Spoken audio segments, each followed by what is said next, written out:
ఇప్పటి వరకు మనం ఎన్నో హత్యలు చూసాం.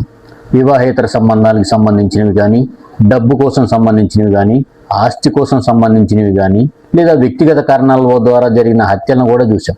కానీ తనకంటే అందంగా ఉన్నారనే అసూయతో అభం శుభం తెలియని 3 పిల్లలను చంపేసిన వ్యక్తి గురించి తెలుసా?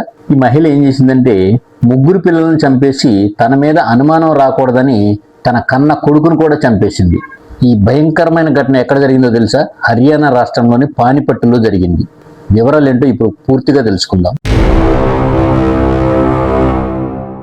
ఇప్పటి వరకు మనం డబ్బు కోసం, వ్యక్తిగత గొడవల కోసం, కుటుంబ కలహాల వల్ల జరిగిన హత్యలు చాలానే చూసాం. కానీ ఇది మాత్రం వాటన్నిటికీ భిన్నం. తనకంటే అందంగా ఉన్నారనే ఒక్క కారణంతో ఏ తప్పు తెలియని చిన్నారులను నిర్లక్ష్యంగా చంపేసిన ఓ మహిళ కథ ఇది. అంతేకాదు, తన మీద ఎవ్వరికి అనుమానం రాకుండా ఉండాలని చివరికి కన్న కొడుకునే చంపేసిన భయంకరమైన సైకో క్రైమ్ ఇది. ఈ ఘటన దేశాన్ని ఉలిక్కిపడేలా చేసింది. హర్యానా రాష్ట్రంలోని పానిపట్ జిల్లా నౌల్తా గ్రామంలో వెలుగు చూసిన ఈ కథ వింటే గుండె ఆగిపోతుంది.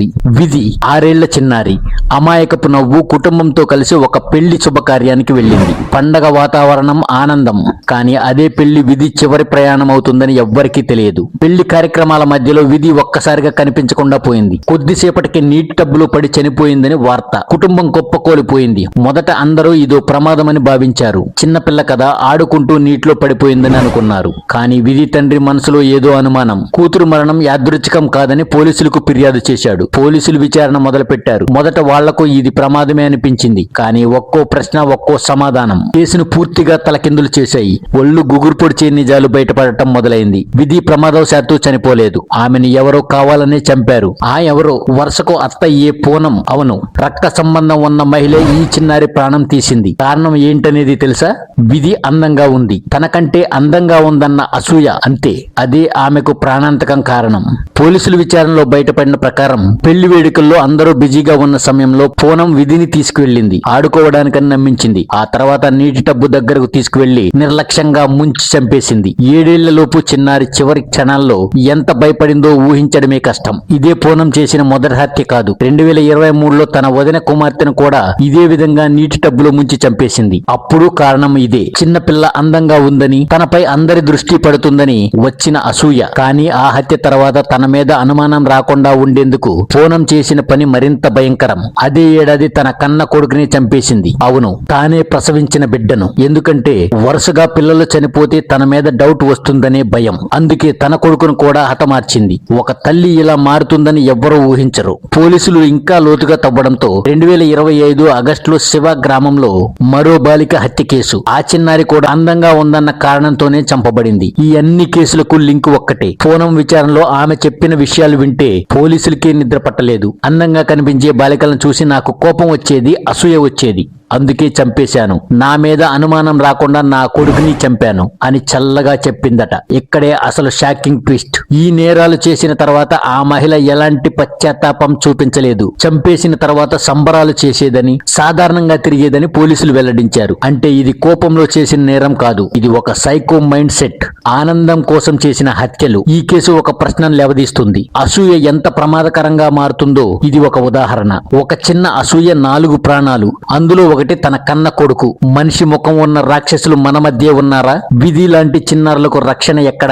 ఈ కథ ఎక్కడతో ముగియదు. పూనం చేసిన నేరాలు పూర్తి జాబితా ఇంకా బయటకు రావాల్సి ఉంది. ఈ భయంకరమైన నిజాలు బయటకు వచ్చిన తర్వాత పోలీసులు ఒక్కసారిగా ఈ కేసును సాధారణ హత్యగా చూడలేదు. ఇది ఒక సీరియల్ సైకో క్రైమ్ అని నిర్ధారించారు. విచారణ పూర్తయ్యాక పూనంపై పోలీసులు ఛార్జ్ షీట్ దాఖలు చేశారు. ఛార్జ్ షీట్ లో ఉన్న సెక్షన్లు చూస్తేనే ఈ నేరం ఎంత తీవ్రమైందో అర్థమవుతుంది. పూనంపై ప్రధానంగా భారతీయ శిక్షా స్మృతి ఐపీసీ సెక్షన్ 302 కింద కేసు నమోదు చేశారు. ఇది నేరుగా హత్య కేసు. ఒకటి కాదు, వరుసగా చిన్నారులను చంపినందుకు మల్టిపుల్ కౌంట్స్ లో 302 సెక్షన్ వర్తింపజేశారు. అంటే ప్రతి హత్యకు విడివిడిగా శిక్ష పడే అవకాశం. ఐపీసీ 302 కింద గరిష్ట శిక్ష జీవిత ఖైదీ లేదా మరణదండన. అంతేకాదు, తన నేరాలను దాచేందుకు, ప్రమాదంగా చూపేందుకు ప్రయత్నించినందుకు ఐపీసీ సెక్షన్ 201 కూడా చేర్చారు. ఇది నేరానికి సంబంధించిన ఆధారాలను నాశనం చేయడం, పోలీసులను మభ్యపెట్టడం కింద వచ్చే సెక్షన్.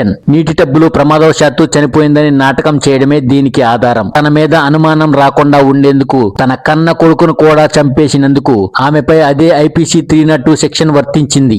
చట్టం ముందు తల్లి అనే రిలేషన్ కి ఎలాంటి మినహాయింపు ఉండదు. కన్న బిడ్డను చంపడం కూడా హత్యే. అందుకే కోర్టు ఈ కేసును రేర్ ఆఫ్ ద రేర్ కేటగిరీగా పరిగణించే అవకాశం ఉందని న్యాయ నిపుణులు చెబుతున్నారు. ఈ హత్యలన్నీ ముందే ప్లాన్ చేసినవిగా పోలీసులు నిర్ధారించడంతో ఐపీసీ సెక్షన్ 34 మరియు 120B లాంటి సెక్షన్లు కూడా చేర్చే అంశంపై చర్చ జరుగుతుంది. అంటే ఉద్దేశపూర్వకంగా ముందస్తు మనసుతో చేసిన నేరం, కోపంలో జరిగిన హత్య కాదు, చల్లగా ఆలోచించి చేసిన క్రైమ్ అని కోర్టులో ప్రాసిక్యూషన్ ఒక విషయాన్ని బలంగా ఉంచింది. ఇది కేవలం హత్య కేసు కాదు, ఇది సమాజానికి తీవ్ర ప్రమాదం కలిగించి మానసిక రుగ్మతతో కూడిన నేరం. నిందితురాలు చేసిన నేరాల సంఖ్య, బాధితుల వయస్సు, ఆమె చూపించిన నిర్లక్ష్యం, నేరం చేసిన తర్వాత చూపిన సంబర ప్రవర్తన ఇవన్నీ ఆమెకు కఠినమైన శిక్ష అవసరమని సూచిస్తున్నాయని వాదించారు. కోర్టు ప్రాథమికంగా పూనాన్ని జ్యుడిషియల్ కస్టడీకి పంపింది. ప్రస్తుతం ఆమె జైల్లో ఉంది. కేసు తుది తీర్పు వచ్చే దశలో ఉంది. ఆమెకు జీవితాంతం జైలు శిక్ష లేదా మరణదండన పడే అవకాశం ఉందని న్యాయవాదులు అంటున్నారు. ముఖ్యంగా చిన్నారులపై వరుస హత్యలు చేసిన కేసుల్లో కోర్టులు కఠినంగా వ్యవహరిస్తున్న నేపథ్యంలో ఈ కేసు కూడా అదే దిశగా వెళ్తుందని అంచనా. ఇక్కడే ఈ కథ మరో ప్రశ్నను లేవదీస్తుంది. ఒక మహిళ తల్లి తన అసూయను అదుపు చేయలేక 4 ప్రాణాలు తీస్తే సమాజం ఆమెను ఎలా చూడాలి? శిక్ష కేవలం జైలు గోడల మధ్య సరిపోతుందా, లేక ఇది మనం గుర్తించలేని సైకో మైండ్లకు ఒక హెచ్చరికగా మారాలా? ఈ కేసు తీర్పు రోజు రాగానే ఇది కేవలం ఒక మహిళకు పడిన శిక్ష కాదు, అది విధి లాంటి అమాయకపు చిన్నారులకు ఇచ్చిన న్యాయం అవుతుంది. కానీ ఆ న్యాయం వల్ల ప్రాణాలు తిరిగి రావు, కానీ ఆ న్యాయం వాళ్ళ ప్రాణాలను తిరిగి తీసుకురాదు. అదే ఈ కథలో అసలు చీకటి. ఇక ఈ స్టోరీ గురించి మీరేమనుకుంటున్నారో కింద కామెంట్ సెక్షన్ లో తప్పకుండా తెలియచేయండి. అలాగే మన ఛానల్ ని ఇప్పుడే సబ్స్క్రైబ్ చేసుకుని పక్కనే ఉన్న బెల్ ఐకాన్ ని యాక్టివేషన్ చేసుకోండి. నేను చేసే ప్రతి వీడియో మీకు నోటిఫికేషన్ ద్వారా వస్తుంది. జై హింద్.